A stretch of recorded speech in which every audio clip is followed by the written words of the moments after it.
各位参与者，下午好！希望大家一直身体健康，仍然很高兴参加我们的活动。Good afternoon, everyone. Welcome back to all participants. Hopefully, all of you in your best condition and still impatient for joining our agenda today. So we have now arrived at the end of today's ASEAN-China Policy Lab.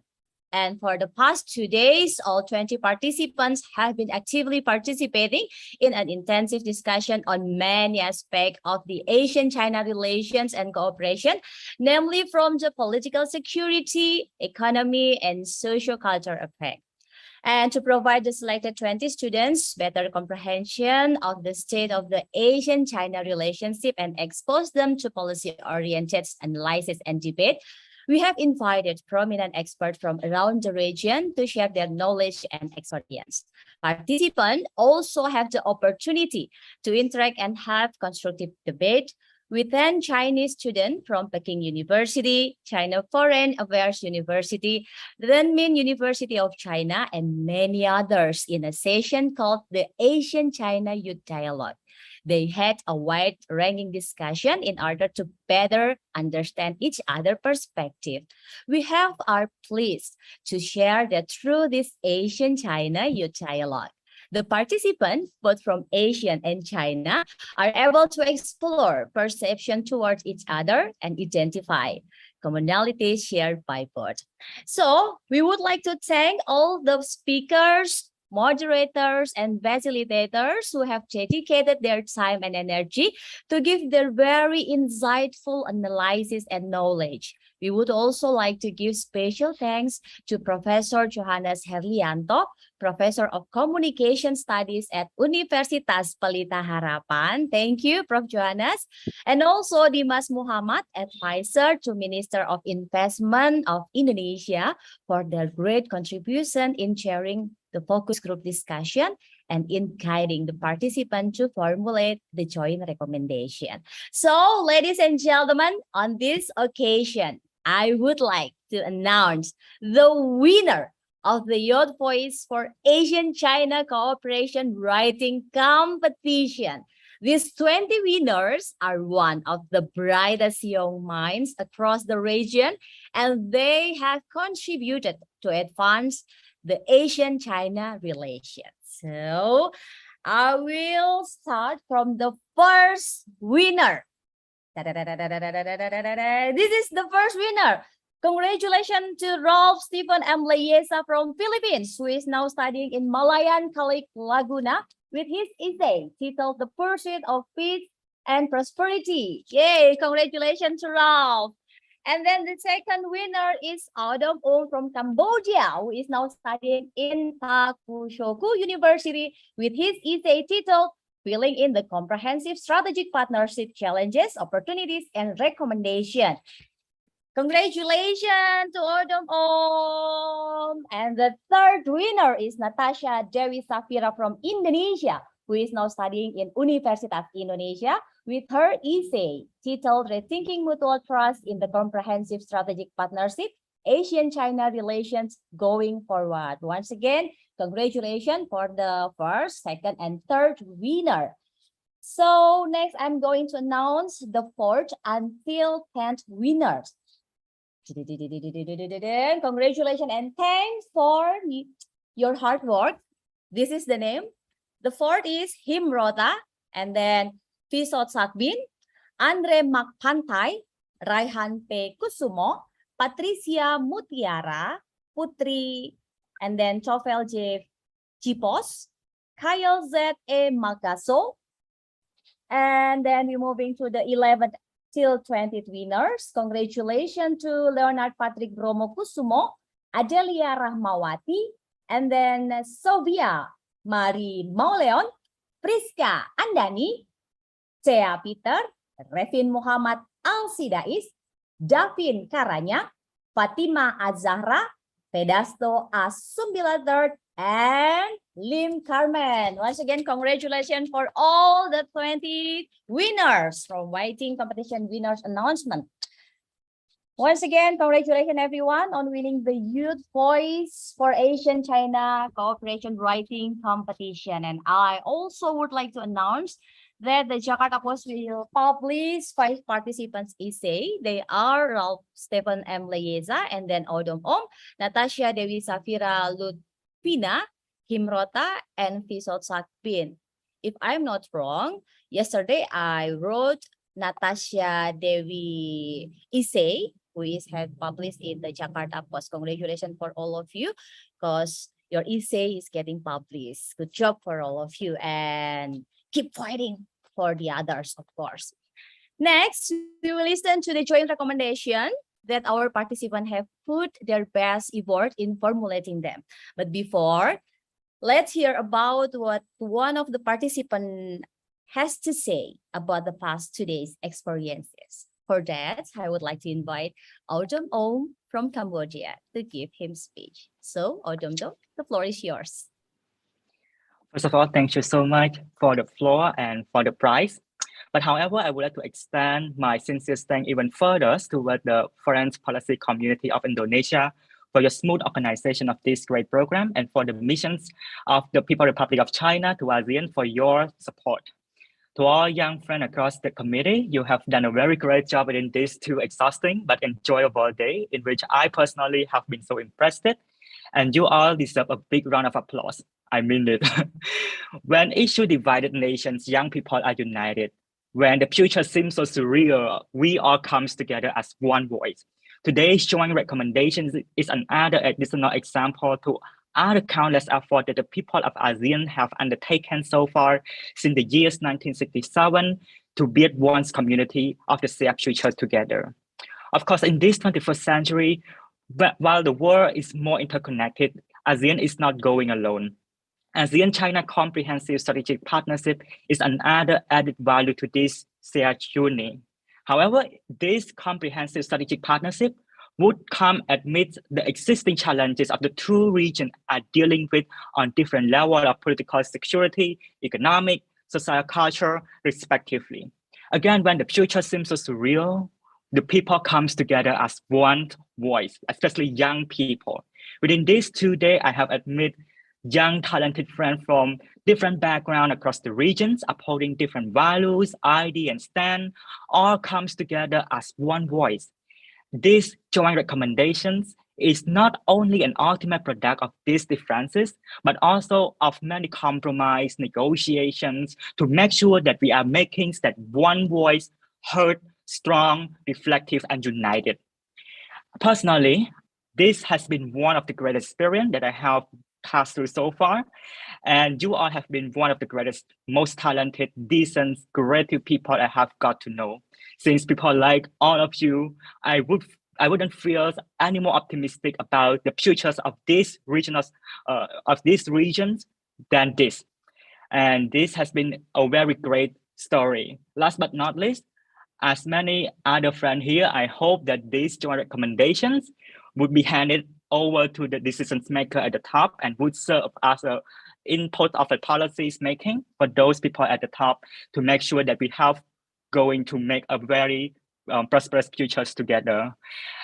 Quote unquote, I am convinced that we will overcome differences, said Adam Malik, the Indonesian representative to the first ASEAN ministerial meeting and one among 5 founding fathers of ASEAN on the 8th of August 1967 in Bangkok, Thailand, the birthplace of these regional associations that we are enjoying living in it.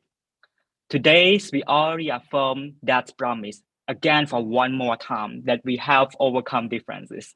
Thank you so much.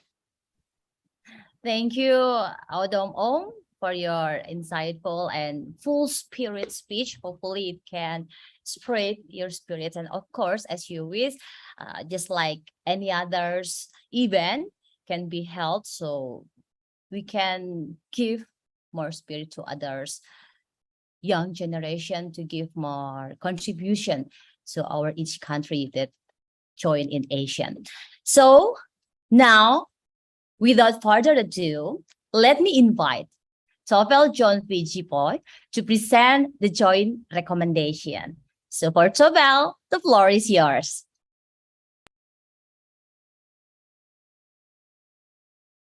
To the foreign policy community of Indonesia and its president, Dr. Dino Jalal, as well as its senior fellow, Ambassador Iwan Wiranata Atmaja, Mission of People's Republic of China to the ASEAN, His Excellency Ambassador Deng Xijun, Deputy Secretary General for ASEAN, His Excellency Ambassador Michael Tene, to all of those behind what made our Policy Lab possible, esteemed expert panels who provided their value-adding insights, and to all our listeners here on Zoom and on live stream, good day.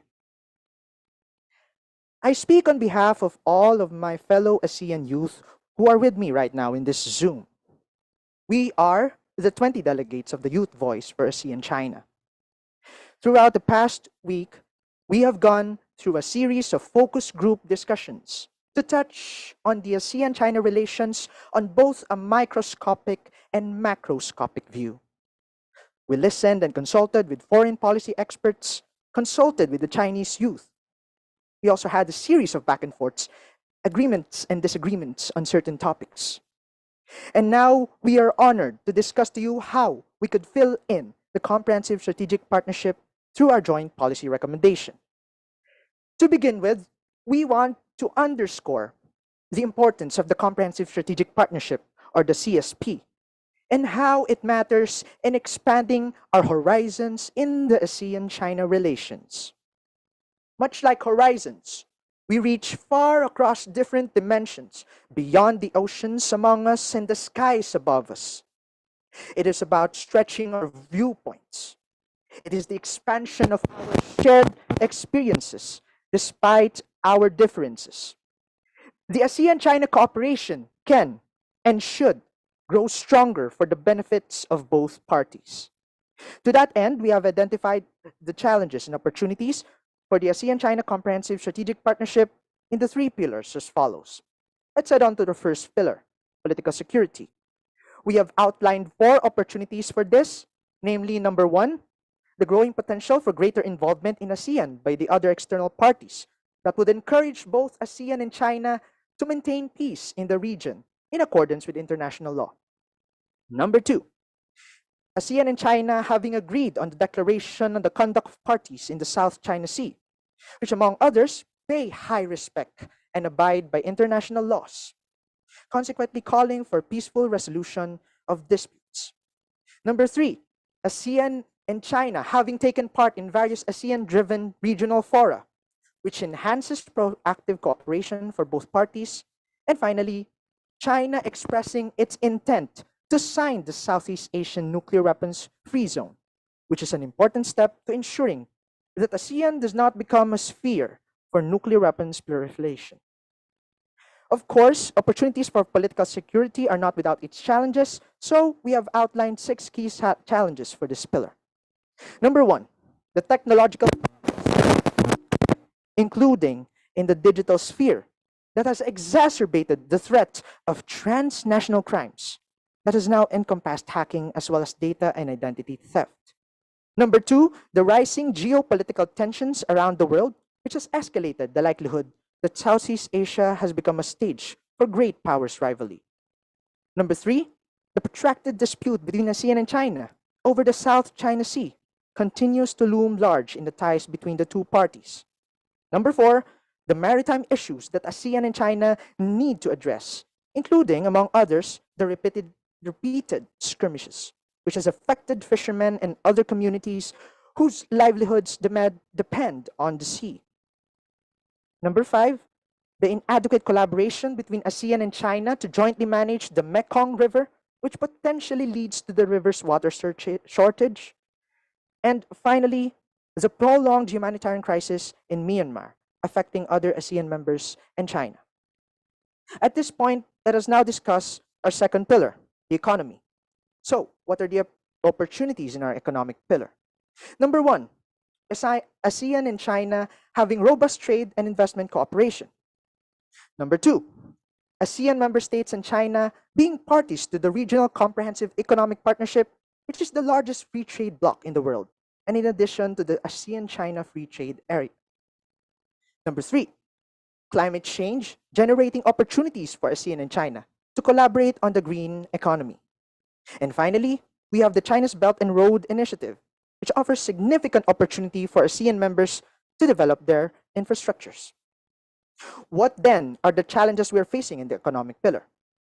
Number 1, the two-way trade between ASEAN and China remains largely unbalanced, becomes steadily more so as time goes by. As you could see in our documents, there are statistics to show the trade deficits between the two countries.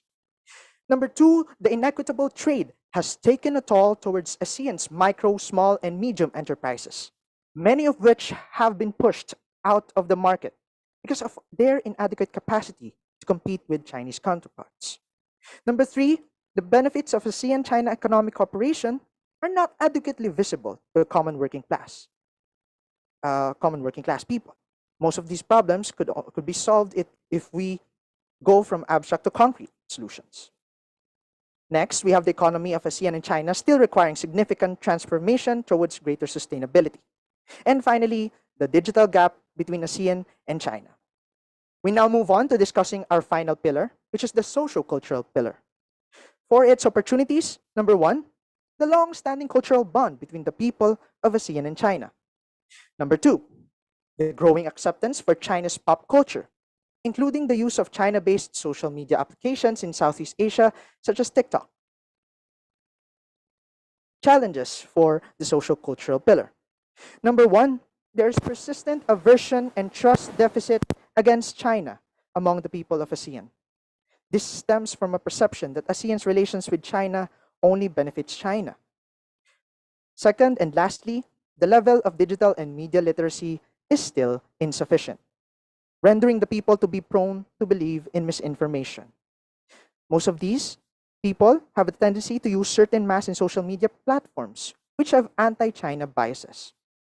And now, based on the aforementioned challenges and opportunities, we set forth the following recommendations in line with the plan of action to implement ASEAN-China Strategic Partnership for Peace and Prosperity.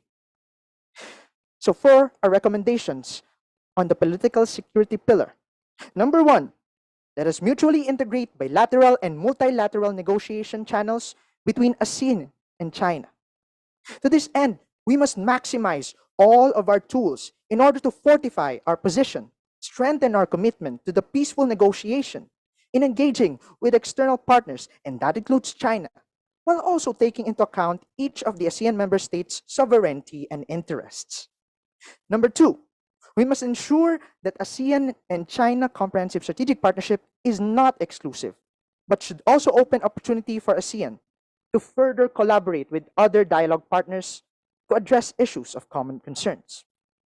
Number 3, we must promote dialogue to strengthen defense cooperation and explore opportunities such as joint defense exercises between ASEAN and China, and collaboration on combating cyber warfare.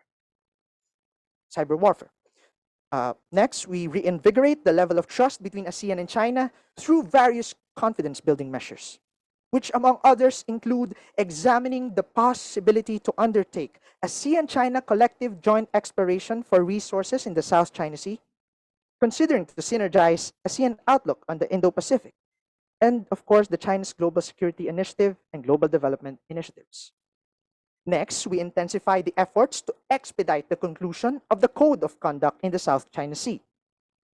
We will also explore further the possibility of institutionalizing joint collaboration with mutual decision on the Mekong River development. We could work together to manage the river, to ensure transparent data about the river, and avoid water shortages. And finally, we intensify dialogue between ASEAN and China with regard to timely, effective, and tangible implementation of the 5-point consensus to resolve the crisis in Myanmar, to achieve peace, political stability, and reconciliation. Next, we move on to our recommendations for the economy. Number 1, we reinforce endeavors to make two-way trade more balanced by encouraging China to give greater market access for ASEAN products. Number 2, we encourage Chinese investors to support transfer of technology and know-how to ASEAN enterprises and workforce. Number 3, we encourage Chinese investors to hire more local workers including by providing greater training and internship opportunities for ASEAN workforce to improve their skills. Number 4, diversify Chinese investment into ASEAN in non-traditional areas that would benefit the general public, such as education, healthcare, and environmental protection. Number 5, we will optimize MSME's participation in the e-commerce platforms, among others, by improving supply chain data and cross-border network connectivity to ease MSME's entry into the platforms. Next, we strengthen ASEAN-China cooperation to improve investment climate and ease of doing business, among others, on technical assistance and best practice dissemination. And then we will ensure ASEAN-China economic cooperation to be more sustainable by promoting investments in renewable energy and electric vehicle ecosystem. Finally, we strengthen cooperation on good governance, including combating corruption through capacity building programs to dispatch auditors and to monitor China's financial assistance disbursements in ASEAN member countries. And then we move on to our last but not the least pillar, social culture.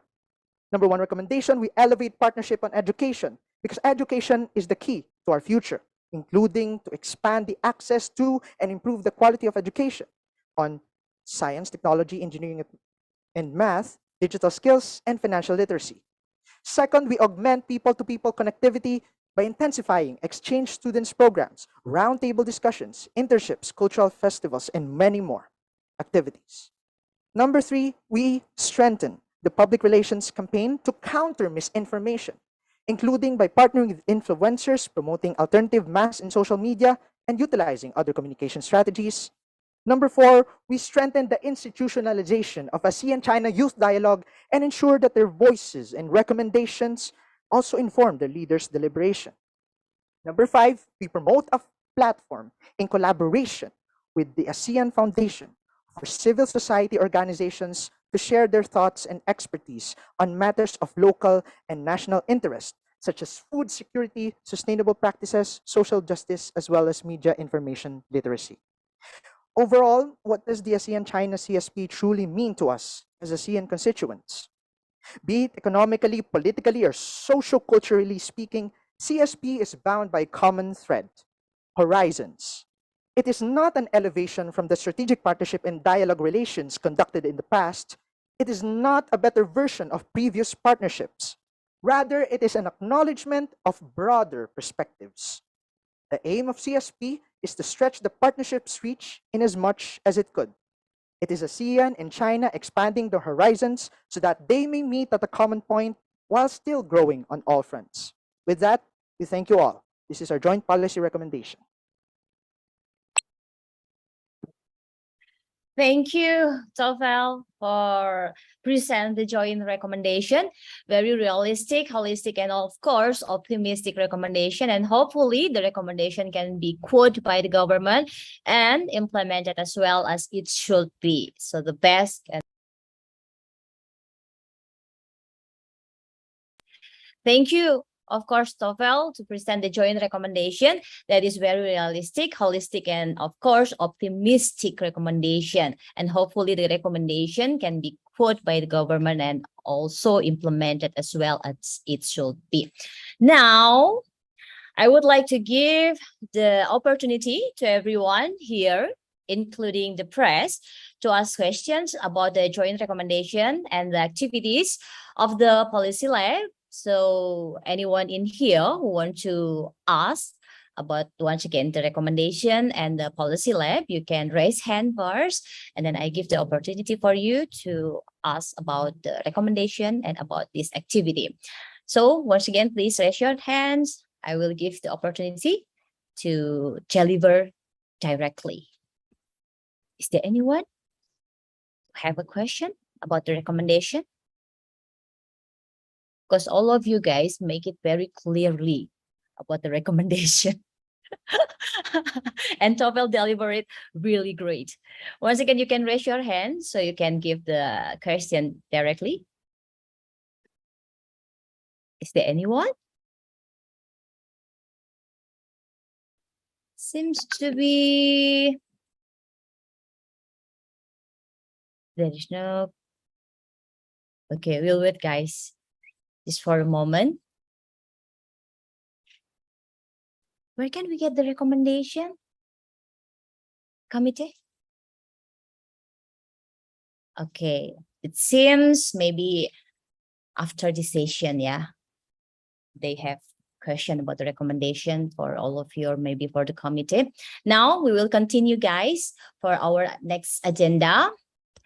Thank you once again for Chovel and all the 20 participants who has formulated the recommendation in this session, of course. And once again, thank you.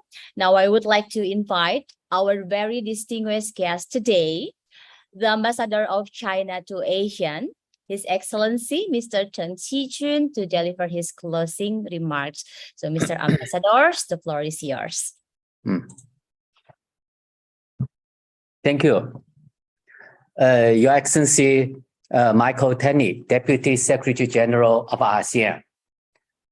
Your Excellency, Iwan Wilanatmaja, Senior Fellow of FPCI and COO of Global Town Hall. Young friends, ladies and gentlemen, good afternoon. It gives me great pleasure to meet you virtually again. The Policy Lab is coming to an end, and I believe you have made new friends and gained new inspirations during these 2 days of activities. I would like to congratulate all the young friends who have achieved excellent results in the writing competition. And I also would like to express my heartfelt gratitude to His Excellency Michael Tene for his support and to the FPCI for the excellent work you have done. For a long time, China and ASEAN have jointly upheld open regionalism, promoted regional economic integration through free trade, deepened regional and sub-regional cooperation through equal consultation, and built a group of friends with an open mind, promoting Asia to become a hub for development and a promising land for cooperation. The establishment of the comprehensive strategic partnership between China and ASEAN and the progress in building the 5 homes have given an even stronger impetus to the development of China-ASEAN relations. Under this background, I am particularly pleased to see ASEAN youth actively contributing to the development of the China-ASEAN Comprehensive Strategic Partnership. Because in you all not only flows the vitality and the vigor of China-ASEAN relations, but also shines its future and hope.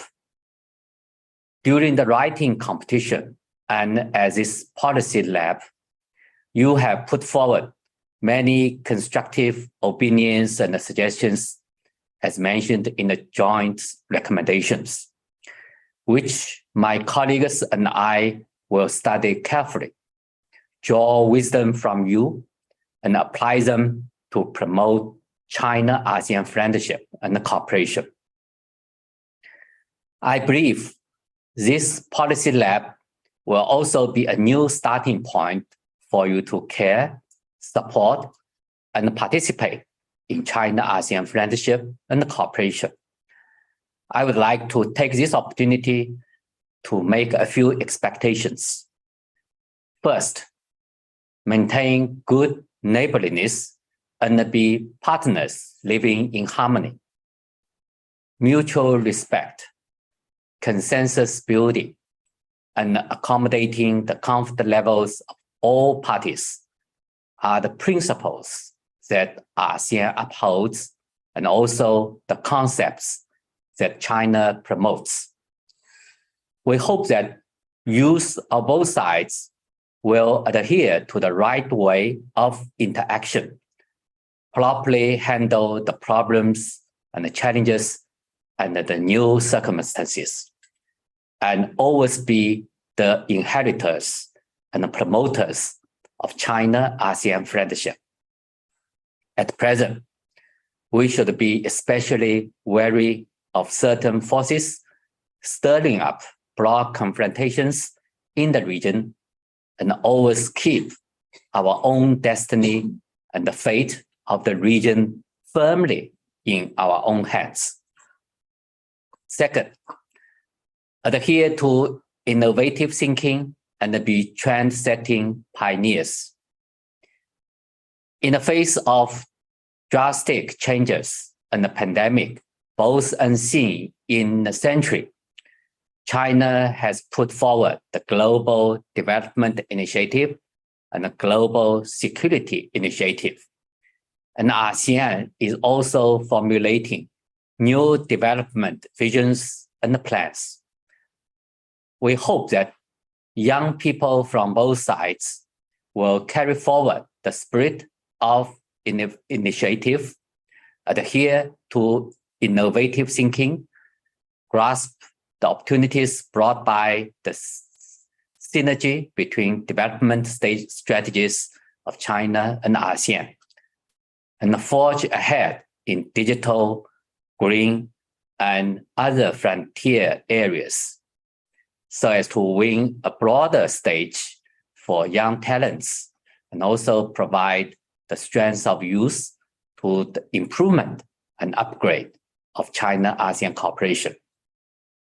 Third, adhere to openness and inclusiveness and be envoys for civilization exchanges. Openness and inclusiveness are the keys to the regional development miracle.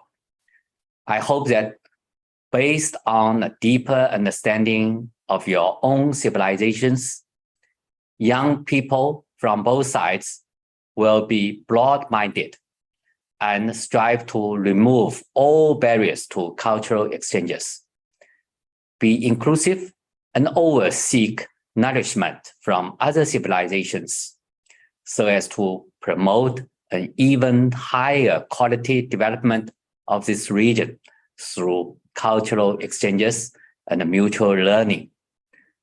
I hope that you will share China-ASEAN friendship and cooperation with people around you and effectively take up important role of envoys for civilization exchanges. In conclusion, I would like to say that in the face of new circumstances and new challenges, the most powerful force is solidarity. The most effective measure is mutual assistance, and the brightest prospect is win-win cooperation. We hope that youth of both sides will uphold the beauty of each civilization and diversity of civilizations in the region, and make greater contributions to the progress of the China-ASEAN Comprehensive Strategic Partnership. Thank you.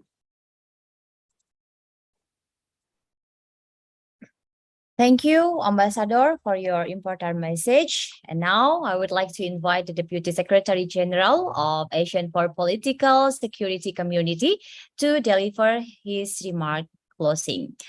So for Mr. Michael Tene, the time is yours. Thank you very much, Moderator. Yang saya hormati Bapak Duta Besar Iwan Wiranata Atmaja, mewakili FPCI, Your Excellency Deng Xijun, the Ambassador of the Republic of China for ASEAN, distinguished participants, friends, and all the other participants. Let me begin by, first of all, expressing my sincere appreciations to the FPCI for organizing this very useful event. And it's really a pleasure for me to be able to meet online with all the participants of this policy lab today. I also like to extend my appreciation also to Ambassador Deng and also the Chinese mission to ASEAN for its very active efforts to continue to strengthen and to promote greater understanding between ASEAN and China, including among the youth, which is a very important element of both of our societies. And I'm very pleased that I have this opportunity to address a group of very promising, talented young peoples across ASEAN who have shown their capabilities, especially during this essay writing competition. Well, all of you probably have known that ASEAN and China relationship is a very important one, both for ASEAN and China respectively, but also for the greater region in Southeast Asia, East Asia, and even beyond. China was the first dialogue partner of ASEAN to establish a strategic partnership with ASEAN. It is also the first partner of ASEAN who have acceded to the Treaty of Amity and Cooperation in Southeast Asia, which again reflect the importance that China attached to work with ASEAN in promoting peace and stability in our region. China is also the first partner of ASEAN to conclude a free trade agreement with ASEAN. Again, this shows the importance that China gave in developing its economic cooperation in a mutually beneficial manner between China and ASEAN. And over the past 3 decades, since we established our relationship back in the early 90s, ASEAN-China partnership have broadened and deepened, and it covers almost a very comprehensive area of cooperation, both in the political security area, economic, and socio-cultural areas. ASEAN and China has a very important role to play to make sure that the Southeast Asia region and the region beyond Southeast Asia remain a peaceful, secure, and stable region that are beneficial to ASEAN, to China, and to our other friends in the wider region. The ASEAN-China economic, trade, and investment relations have continued to expand. And I think since 2009, China has become the largest trading partner of ASEAN. ASEAN and China also, expanded its cooperation to cover, wider area such as people-to-people ties, enhanced cooperation in public health, education, climate change, environment, disaster management, and other important areas of our society. We have seen in the past few years when our region and the global community are facing the challenges of the COVID-19 pandemic.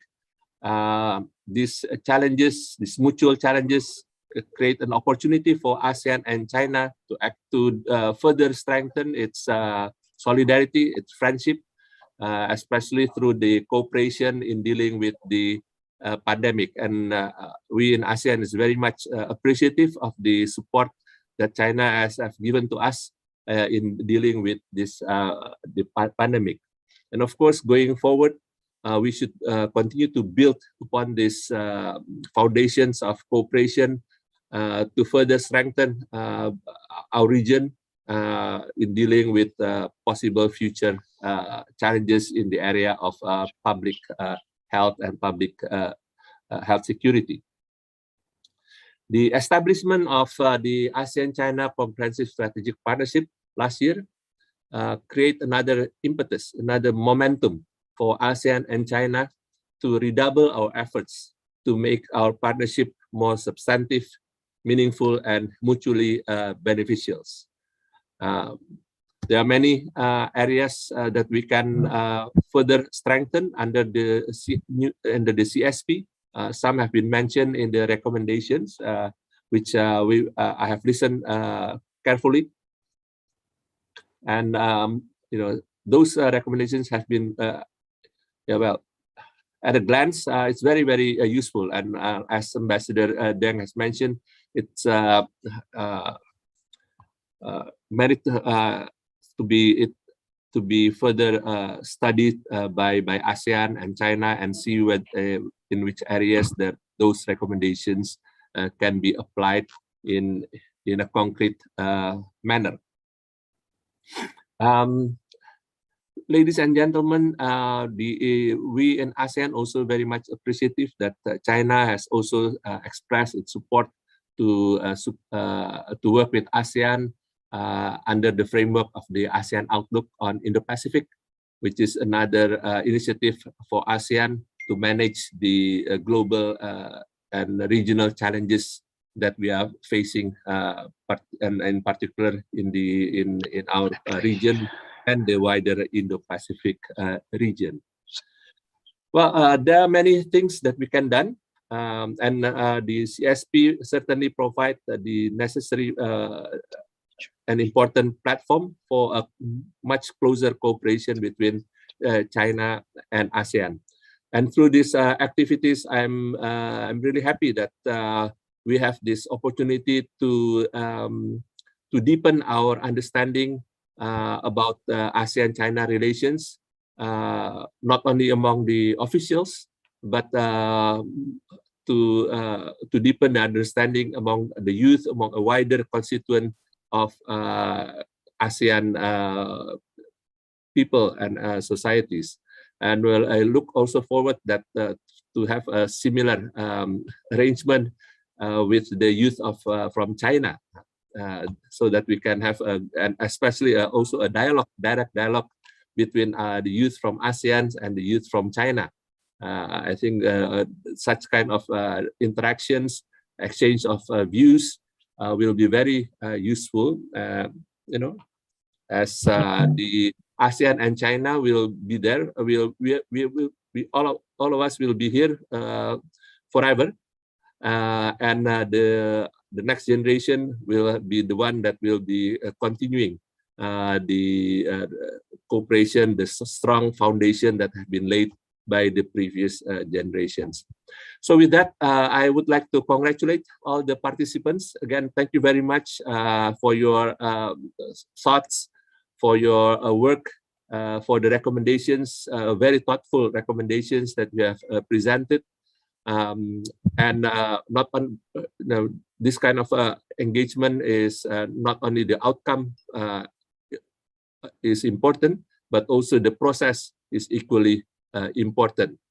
And with that, once again, congratulations to all participants. Congratulations to the FPCI as well as to the Chinese mission to ASEAN for carrying out a very successful event. Thank you very much.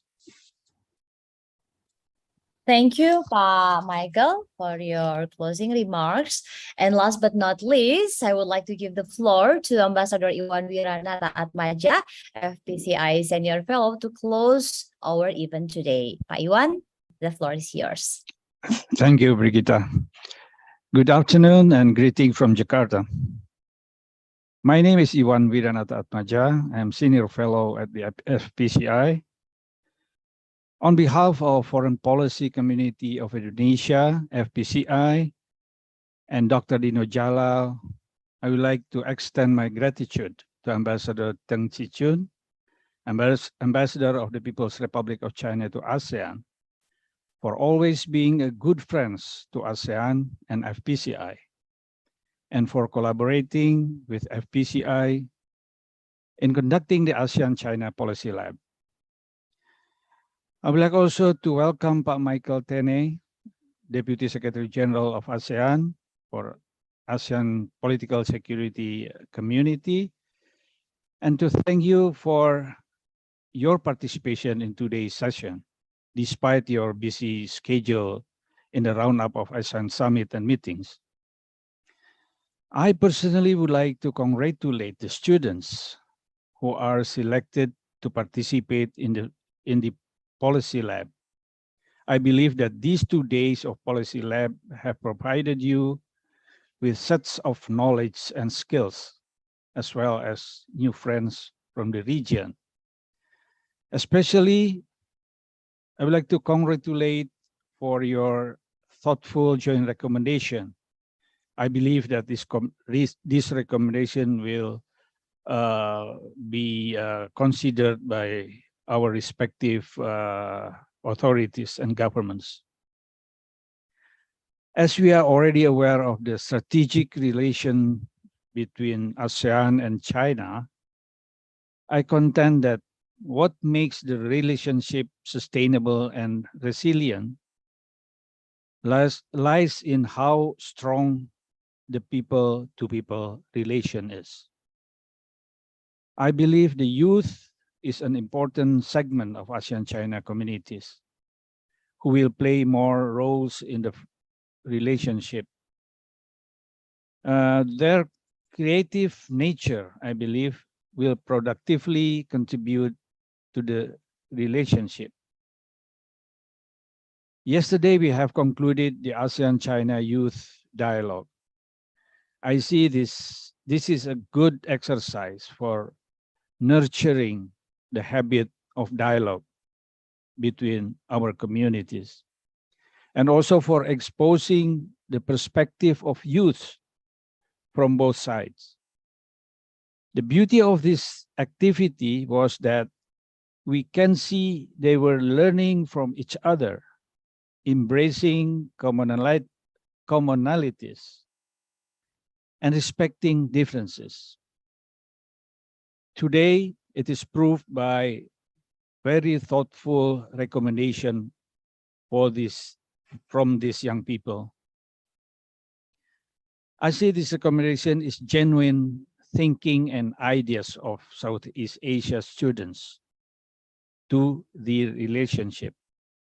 Hence, the recommendation constitutes Southeast Asian youth contribution at the early stage of the comprehensive strategic partnership of ASEAN-China.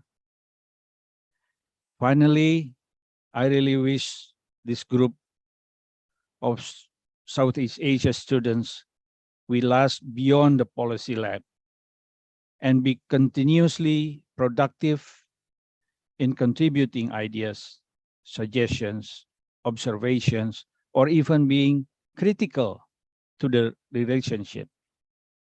Once again, congratulations and thank you for everybody. Salam. Thank you. Thank you, terima kasih Pak Iwan sudah menutup for your closing remarks, and hopefully it will give new spirit for us to continue what we have doing in this event, in this policy lab. And with that, we have come to an end of our event today. Thank you for His Excellency Mr. Deng Xijun, Ambassador of China to ASEAN, Pak Michael Tene, Deputy Secretary General of ASEAN for Political Security Community, and then Pak Iwan, Ambassador Iwan Wiranata Atmaja, PCI Senior Fellow. Congratulations for all the winners, and thank you everyone for joining us. Before we end our event, let's take a group picture first. To all participants, please turn on your camera. So please, once again, turn your camera on. We will take a group pictures first before I end this event. Mimin, sudah siap Mimin? So Mimin, are you ready? I will count. Give your nicest smile in this rainy evening in Jakarta, of course. 1, 2, 3. Spirit Policy Lab. Gimana Min? Udah? Have you finished? Take a picture of us? I think it is finished yet. Thank you everyone. Thank you once again. So ladies and gentlemen, we also have an exciting news for everyone here. FPCI is back with the Global Town Hall, the North, South, East, West meeting of minds, where the world's leader and global figures will discuss the most pressing global issues of concern, such as the state of the world in 2022, geopolitics, world economy updates, the impact of Russia-Ukraine war in the region and globally, and many others. Global Town Hall will be held next month on Saturday, 5th November 2022. Register yourself and join us in the exciting global event. You can visit our website on social media for more information. Don't forget to follow FPCI social media handles on Instagram and Twitter at FPG Indo. Once again, FPG Indo. Thank you, everyone, and see you next event. Have a nice day. 再见.